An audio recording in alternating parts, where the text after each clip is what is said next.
I'm joined here by Nita Wiggins, a former reporter in the United States who now teaches journalism here in Paris. Good afternoon to you. Thank you for coming in. Thank you. Good afternoon. And first of all, let me just ask you straightforwardly about your reflections on this trial that we've seen play out very publicly this week.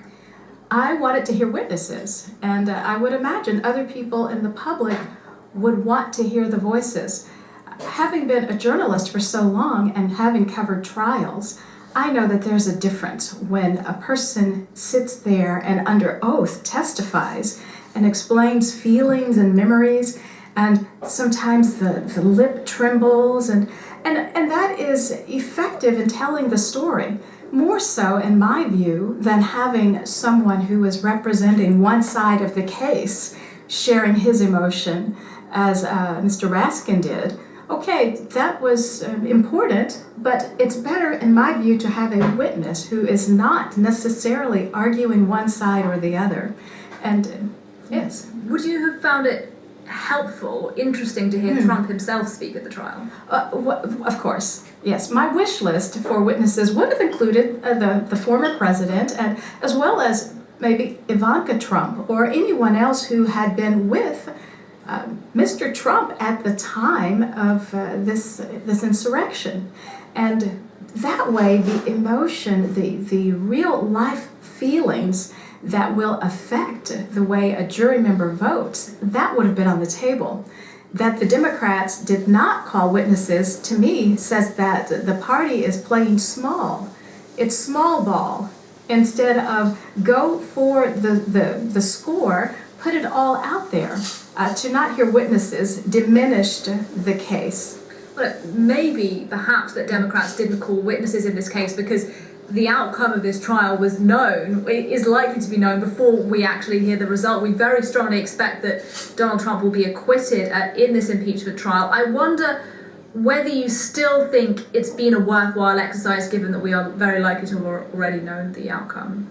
I don't like to know that we have the outcome before the event, before the trial, before the discussion, before the election. If that's the case, we would have talked about Mrs. Clinton as President of the United States. So who are these experts who know everything? They obviously don't know everything.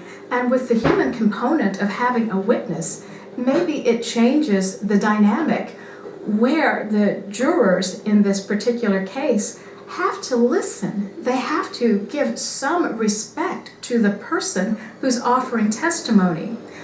We all saw how members of Congress were disregarding and ignoring the video that was playing. What okay.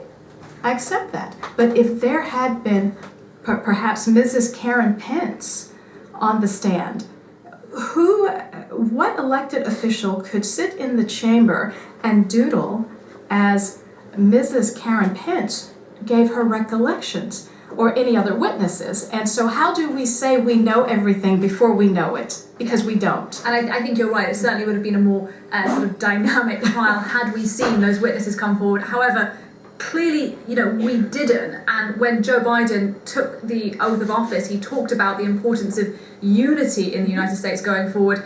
Hasn't this trial just promoted disunity? We have not had unity for decades. Have we promoted disunity by having this trial? No.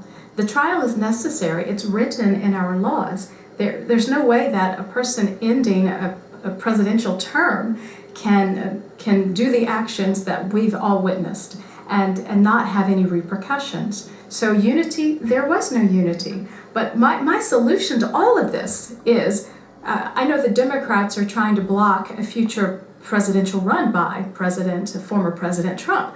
My solution simply is that any candidate who wants to run for President of the United States must furnish 10, 12, 15, 20 years of tax documents to qualify for the debate stage. We voters deserve that. And any party, whether it's the red party, the blue party, or any of the other party candidates who would like to seek the office, the qualification, number one, for the debate stage is the tax documents. And I think if your idea had been taken seriously, we probably would see a very different playing field at those next elections. We are unfortunately going to have to leave it there. But Nita Wiggins, I do want to thank you very much for coming in and showing your analysis. Thank you.